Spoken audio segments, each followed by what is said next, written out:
His name was Melvin J. Buttertool. But to millions of his anti-fans, he was known as Juan Castile, the man ladies love to hate. The most exquisitely evil, vile, and reviled man in all of the telenovela universe. He would wear a disguise whenever he went out to a nightclub. Sometimes he'd go to a bar, but even there people would still sense that for some subconscious reason they hated this man. So after several scuffles he decided to drink alone. One night he found himself drinking in a bar with absolutely no memory of how he had gotten there. "So, mister," she began, "I wonder why werewolves are always men." "I mean, a bite is a bite. That's how it starts, right? With a bite. Anyone can be bitten, right?" "Yeah, I guess so." "Wrong! It starts with the gypsy curse. That is how it starts. And it is always because a man has hurt a woman and deserves to be hurt himself, to be made to pay for his wrongs. So this is for Madonna Rosanna Valentina Cubana. You villain, in the name of all that is good and holy, I curse you with the blood of the werewolf." And she blew a white dust in his face. "What? But she's just a..."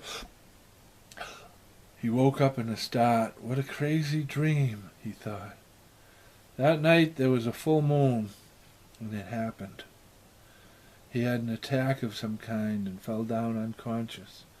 He woke up the next morning. His clothes had rips in them, and he was miles away from where he had fallen unconscious.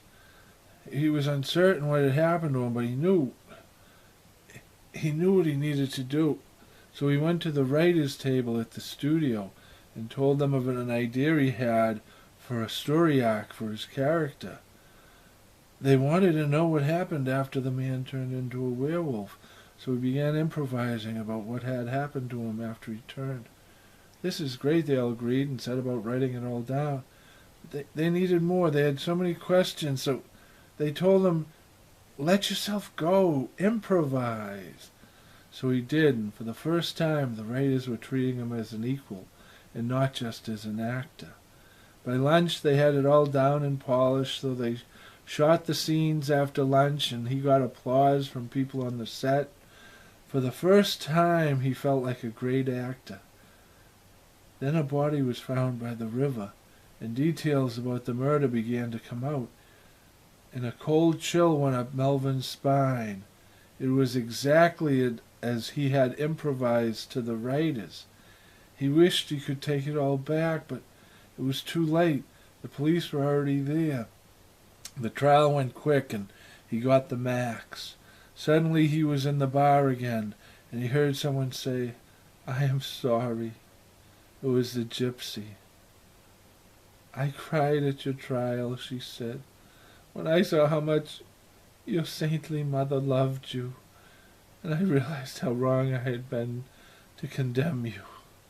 Such a good man, all because of that woman. I see now that I was confused. I was wrong. Can you forgive me?" "Forgive you? It's because of you that I made it. I made it as an actor, a real actor. I was accepted as an equal by the writers. There is nothing to forgive. I should be thanking you, and I do thank you." "Don't worry," she said. "I will avenge you."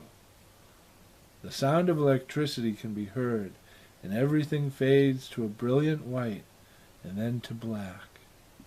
You can hear the applause, and Melvin and the gypsy emerge triumphant to the cheering crowds.